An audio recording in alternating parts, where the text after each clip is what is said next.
بسم اللہ الرحمن الرحیم۔ آج ہم اسم اعلیٰ کے بارے میں پڑھیں گے۔ وہ اسم مشتق ہے جو اس چیز کو بتلائے جو کسی کام کرنے کا ذریعہ ہو، جیسے مبردن پنسل تراش، مسطرتن پیمانہ، مفتاح چابی۔ اور اس کی اسم اعلیٰ کی دوسری تعریف وہ اسم جو کسی اعلیٰ پر دلالت کرنے کے لیے فعل سے مشتق ہو۔ یہ صرف فعل ثلاثی مجرد سے آتا ہے۔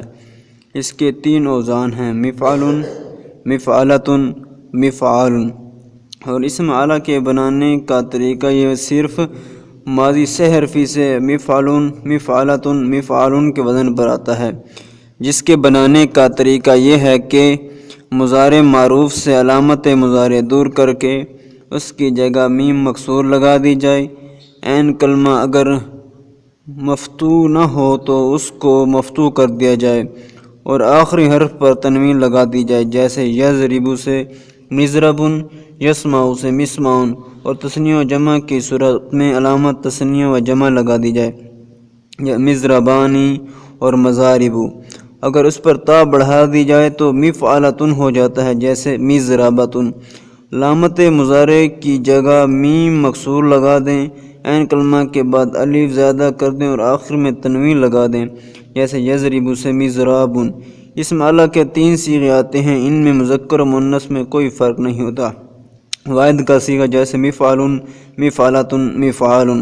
تثنیہ کے صیغے مفعلان، مفعلتان اور مفعلان۔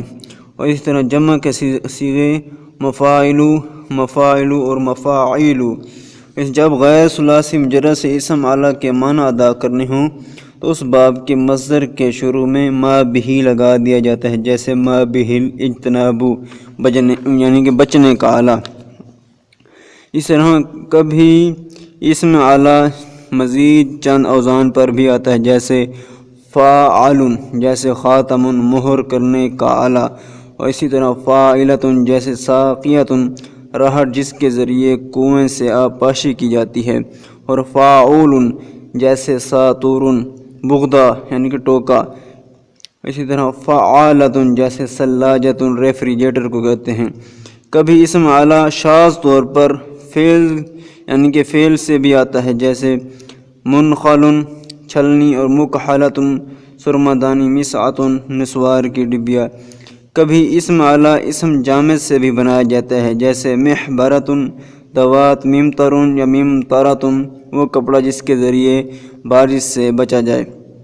بعض ایسے اسماء جامد غیر مشتق بھی ہیں جو کسی اعلیٰ پر دلالت کرتے ہیں لیکن اسم اعلیٰ نہیں کہلاتے، ان کا کوئی خاص قاعدہ اور کلیہ نہیں ہوتا، جیسے سکین چھری کو کہتے ہیں، اور سیف تلوار کو کہتے ہیں، اور قدوم تیشہ کو کہتے ہیں، اور فاس کلہاڑے کو کہتے ہیں، اور شوکت کانٹے کو کہتے ہیں، اور قلم، اور اسی طرح شس مچھلی کے شکار کا کانٹا، رمح نیزے کو کہتے ہیں، دیر زیرہ کو کہتے ہیں، اور جرس گھنٹی کو کہتے ہیں، اور ناکور سور یعنی کہ بگل، اس طرح مصباح چراغ وغیرہ۔ یہ تھے اسم اعلیٰ کے بارے میں آج ہم نے اس کی بحث پڑھی ہے۔ کل ہم اسم تفضیل کے بارے میں پڑھیں گے۔ السلام علیکم ورحمۃ اللہ وبرکاتہ۔